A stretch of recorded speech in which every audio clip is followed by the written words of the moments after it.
welcome back to another Shark Bait podcast. I'm here joined with Ava and Mr. G. Hello. Hello. And today we are going to be talking about bad habits and how to break them. Now, Ava, I know bad habits can be very common, but what's one of your bad habits? One of my bad habits is actually a very common one across everybody. Mine is being on my phone too much. I'm on my tablet too much. Like, people are like, oh, you youngins are always on your phones. I'm like, I never am on We'll my just say phone. devices then. Just That's say true. devices, because I have a tablet and I only use my tablet, meaning which I'm on it way more than phone, so. Right. So to clarify, because I'm definitely on my devices too much. Usually the phone, but it could be a laptop and things like that. Mm-hmm. But to figure out what we all have in common, I feel like for me, it's more than anything, it's a habit. If I'm always pulling up my phone, I'm always just looking, not thinking twice. That's usually what happens. What do you guys think? Yeah. Yeah. My mom is like, go downstairs and draw, because I have my art studio down there. It's like, don't bring your tablet with you. I'm like, I need it for reference, though, please.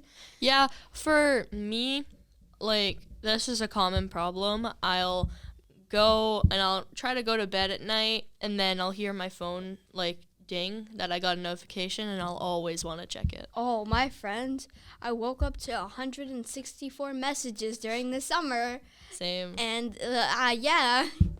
And it's So all that's a really good point about, at night, the notification. Sorry to interrupt. Yeah, no problem. It was all about them arguing who is better, Taylor Swift or Olivia Rodrigo. So yeah, that was fun.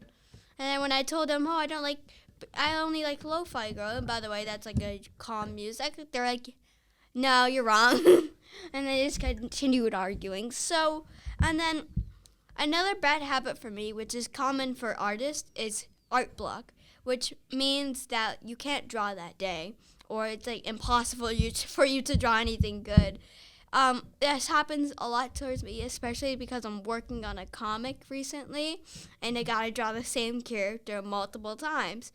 And let's just say I can't do that, and it's very frustrating when I have to draw the character over and over again in different poses and doing different things, different side angles, which is easy towards me when I don't have art block days, but I have them more recently where I have to introduce a new character. It's like I don't know what to draw, I don't know their outfit, and it's like so annoying.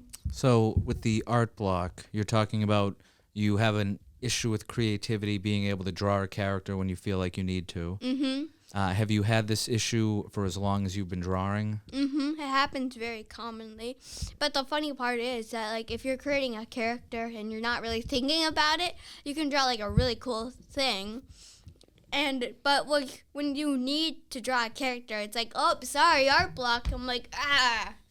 That's why I like to draw commonly a lot in school, like for characters and stuff. Like if you look at my tests, they're full of doodles and of characters and Which you whatever. don't want to do. Because then your teacher is going to think that, number one, you weren't listening to them, and... No, I was saying number during like two. a test. Yeah, but like say you were doing it in the middle of class.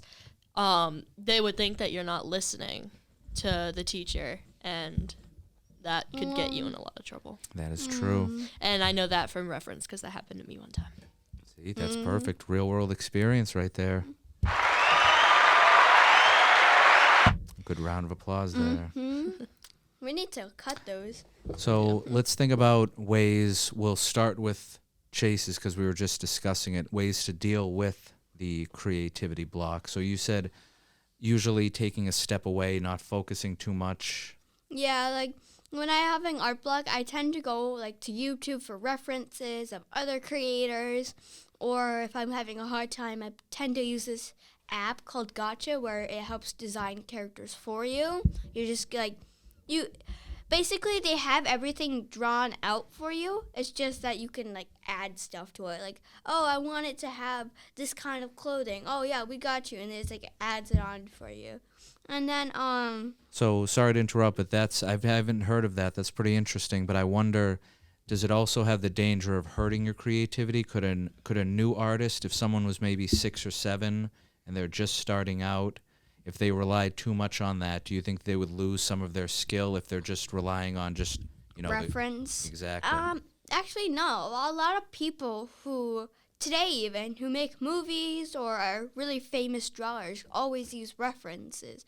Technically, more on Pinterest, Facebook, or Instagram for references. And I like to use YouTube for references because I like to look at their styles and how I can make my art style better off of them. But if a kid who just starts drawing is like tracing or copying the style, that could be really frustrating. Because I used to be one of those kids who would trace. And it's like, well, you don't learn anything. You're just tracing off of That's why you find it frustrating? Work. Yeah, and it can also be really frustrating because, like, if an artist posts something like, oh, yeah, look what I made, and then, like, a little kid comes along and traces it, that can be really frustrating. Frustrating for the little kid or for the original one who created it? The original one who created it, because then everyone else is like, oh, wow, you drew that, amazing. And then when the artist is like, no, I drew that, they're like, she's just a little kid. They don't know better. It's like, yes, indeed, they do know better. They traced, and that's not okay. I like that. So going back to the original habit that Ava was talking about, we all have the issue since we all are on devices. And I think you made a good point that the notifications and things like that, and those are somewhat new. Obviously the cell phones are relatively new, but as the smartphones added, and then every single app now, like it used to just be, oh, you get a text or a call. Now it's a text, call, email, or a text, call, email, Facebook post. So you can get a notification for so many different things now. Yes. So do you think either the next generation or maybe the young kids at Center who a few years from now are going to have phones, where do you think they'll be on always be looking at a phone? Do you think they're going to be checking it all the time?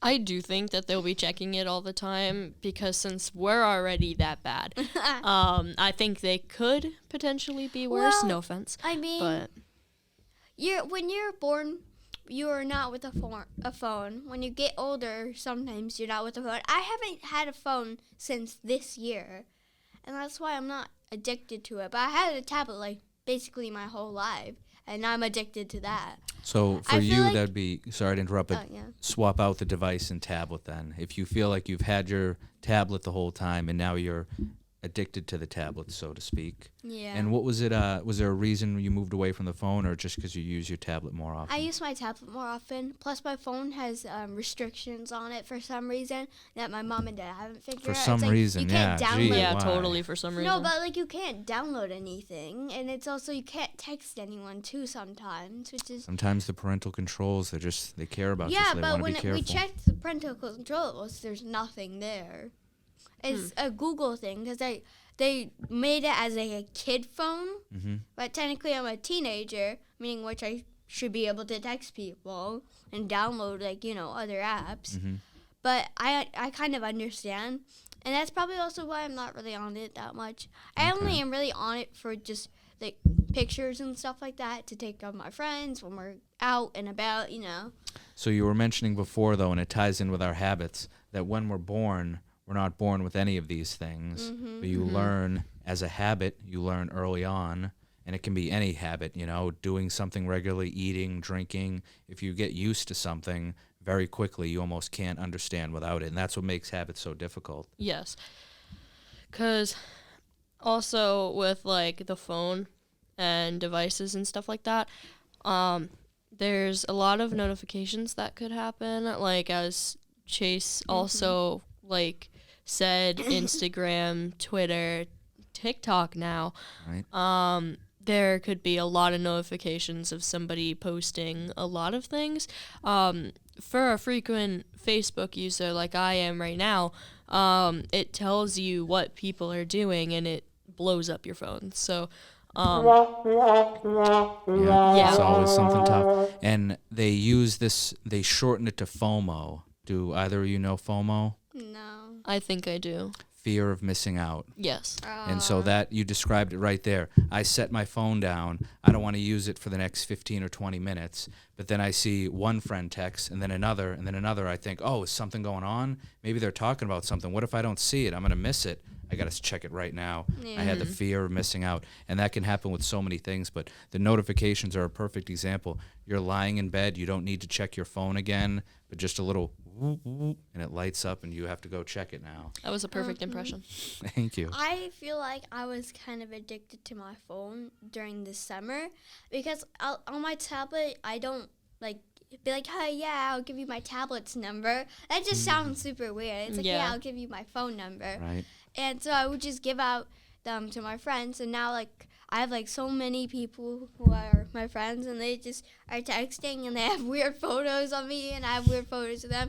And it's really fun. But, at the same time, too, it's like, oh, now I have a new addiction now. And also is kind of bad because I've recently started playing video games, or new video games, I should say. That's also another addiction. Yeah. But the problem is, I'm too addicted to my tablet to play them. It's like, I only got to level 1, and it's like, what now kind of thing. Mm-hmm. You only have so much time to dedicate to all these. Yep, absolutely. Yeah. Especially, art, and I also play the drums, too, and it's like, I got to practice, do art, all that stuff.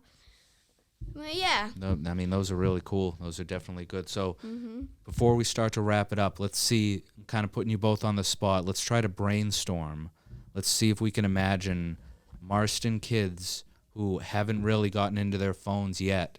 I think Chase made a good point where whether they realize it or not, if they're into drawing and into drumming, you might not have enough time to just be sitting around looking at your phone. Yes. So is there anything we can think of? Is it just activities, or what do you think? I think that devices get in the way of so many things and so many things that you could potentially do and find your way. I basically do what Chase does. I do drumming, but on a metal drum. So I do metal drumming, and my phone will get in the way of that and then you just forget how to do it. So, oh, yeah, if you dedicate yourself to something, then you get a phone, it's like you have to completely start over. That's true. Yeah, absolutely. And it is basically like a habit, I could learn to play the violin, or I could learn how to 80 hours on the phone. It's just, you have to put in time. You have to put in time for drumming, both of you. There's no getting around practice, right? And that's, the phone takes away from that. So I guess that's what we would say is try to find something, either a sport or a fast, any or type of activity, pastime. Yeah, something that you're just into. You could do, the play, sports, broadcasting. Exactly. You could do anything without your phone, and it would be a good kind of addiction. Absolutely. Good alternative. Broadcasting, it kind of became an addiction for me. But it's a good addiction because I'm away from my phone. Yeah. That's right. Absolutely. Well, that's going to wrap it up. Thank you all for listening in, and thank you all for joining me. Thank you. And joining us. Yeah, us, yeah. And this is probably Ava's second podcast recording. Third podcast recording. Yep. And I hope you all have a great day. Have a great day. Bye. Bye-bye.